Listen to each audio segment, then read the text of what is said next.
Welcome back. I'm Ian Masters, and this is Background Briefing, available 24/7 at backgroundbriefing.org.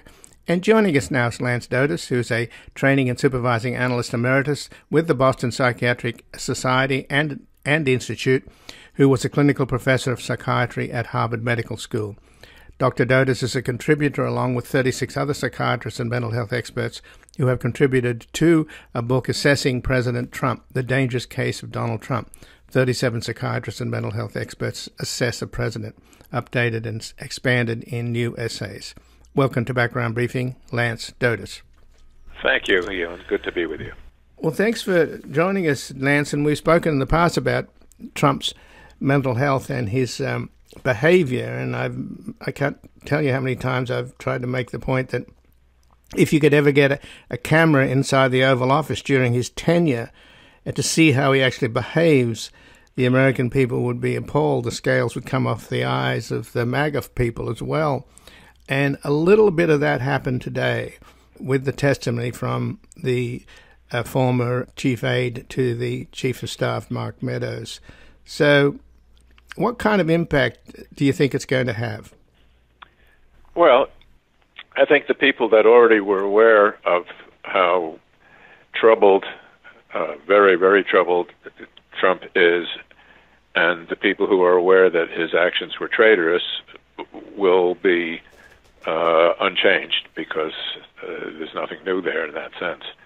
I think independents may be swayed. I hope that they are.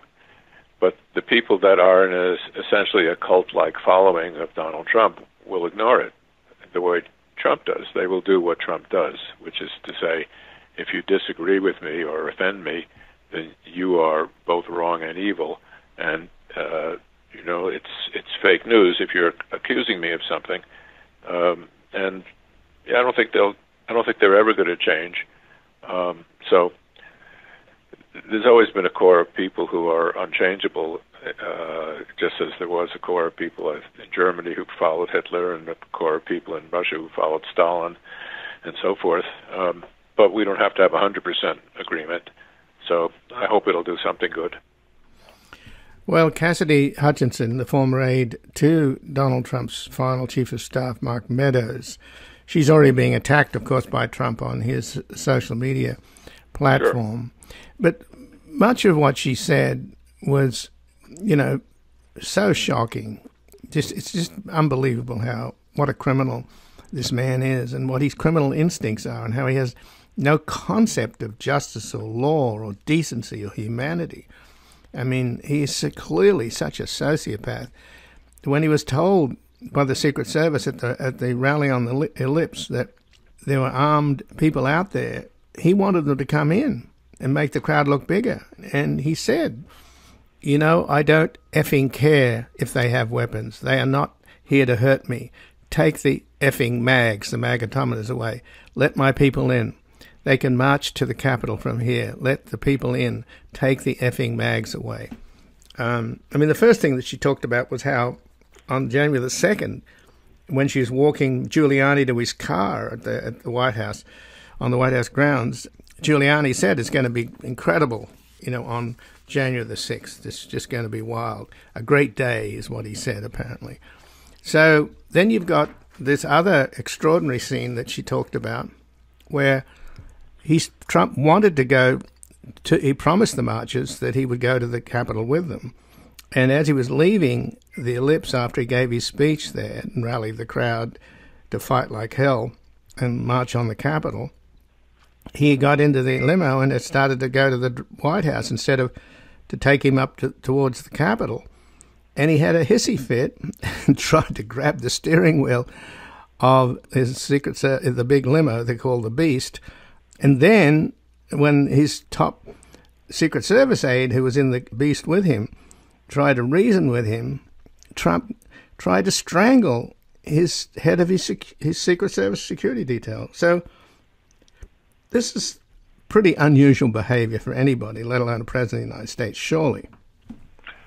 Well, let me go back to when you said it was shocking, because I think that's the key here.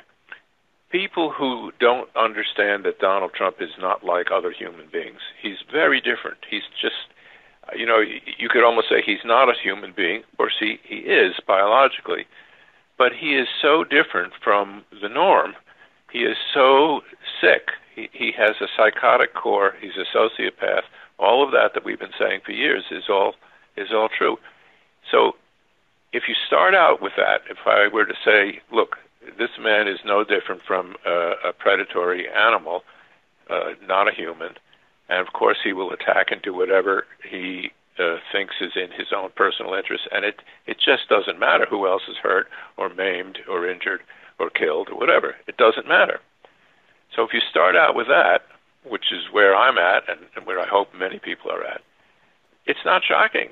I'm not, it's good to hear about this, to get it out, but it doesn't surprise me in the slightest.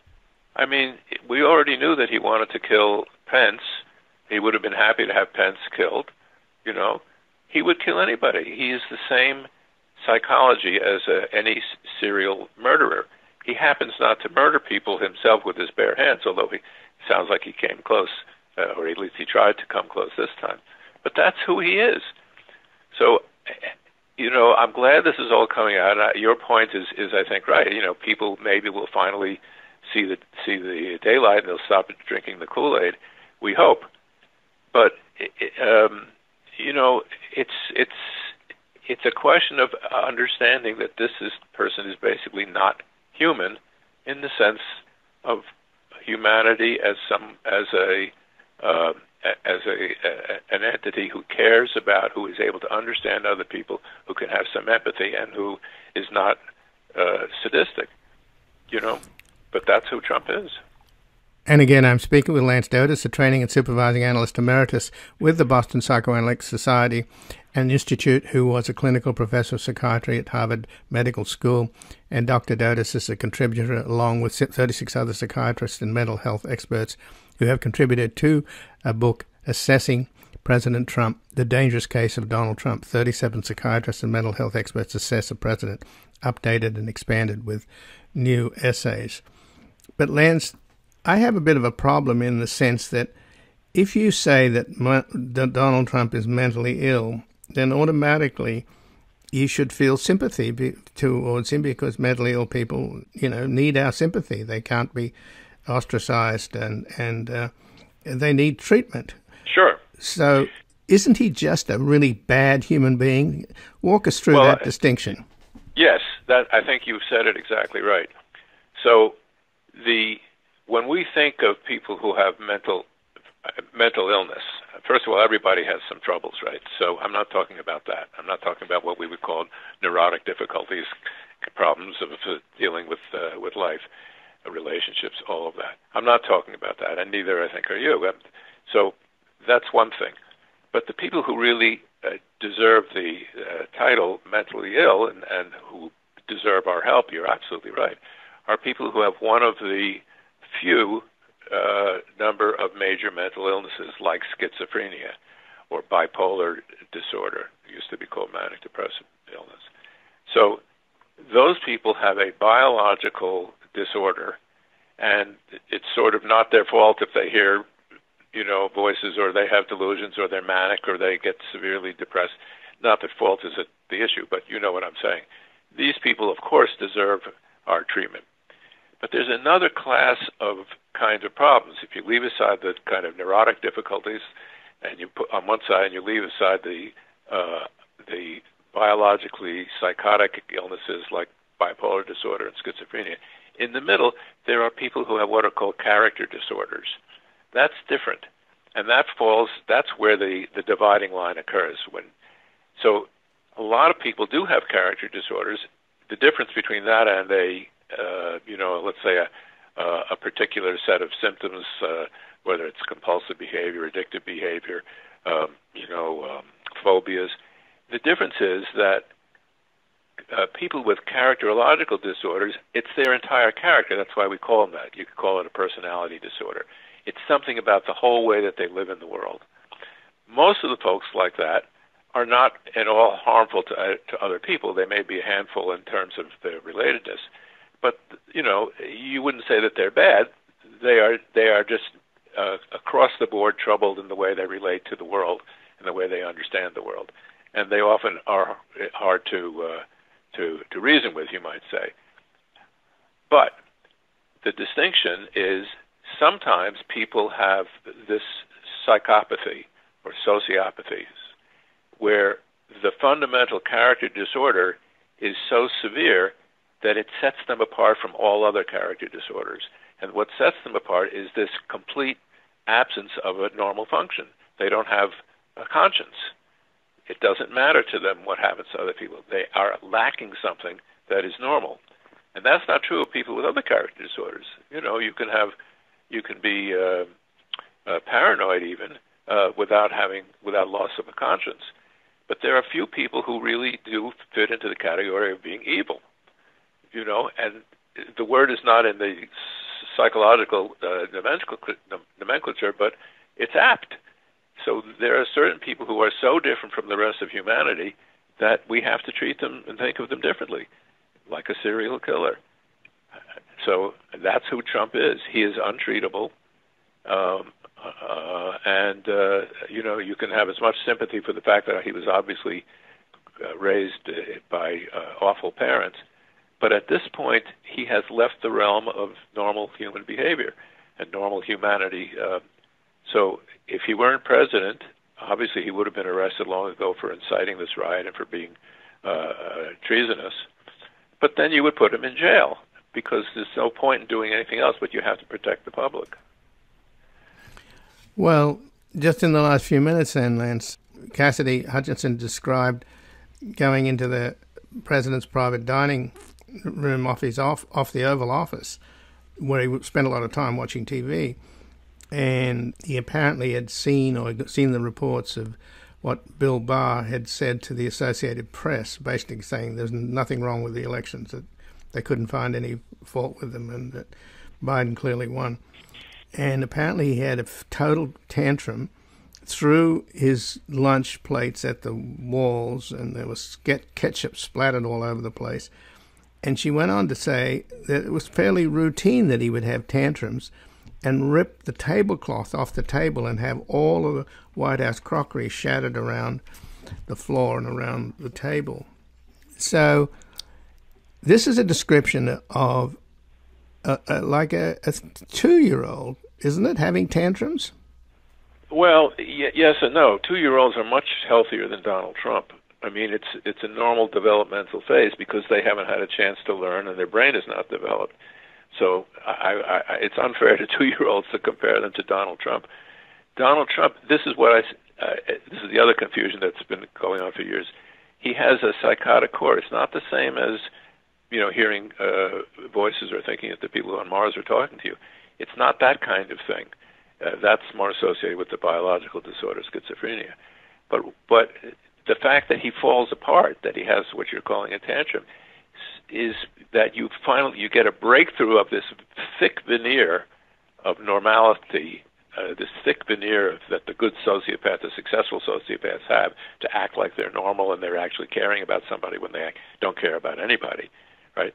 So it breaks through, and then you see this violent, completely unhinged, unrealistic, out of control,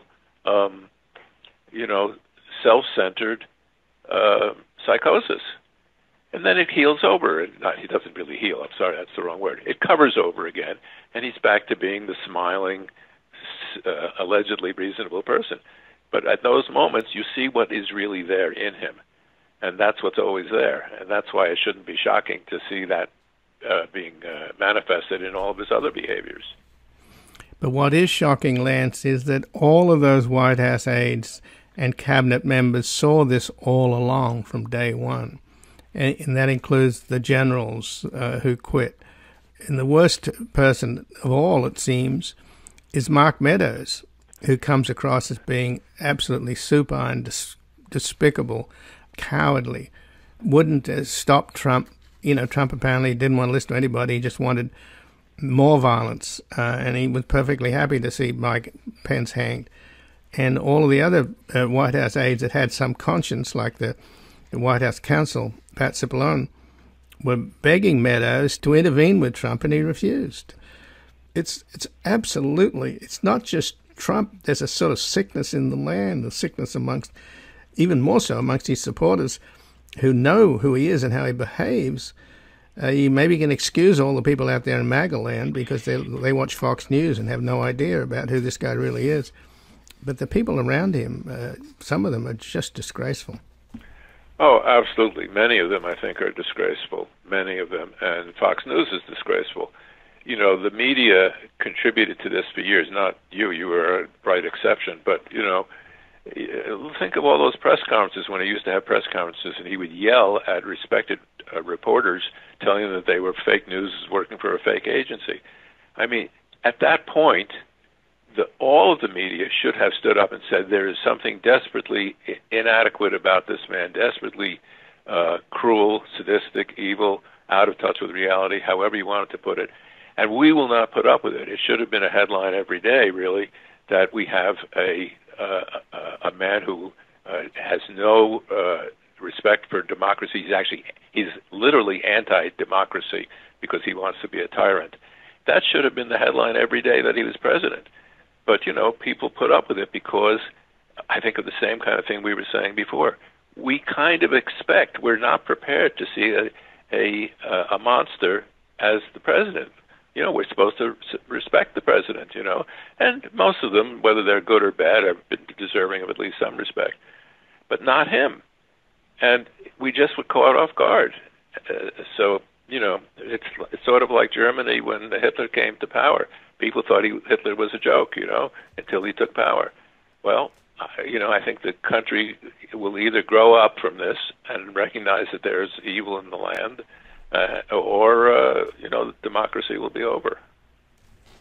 Well, Lance Dodes, I thank you very much for joining us here today. Certainly, it's my pleasure.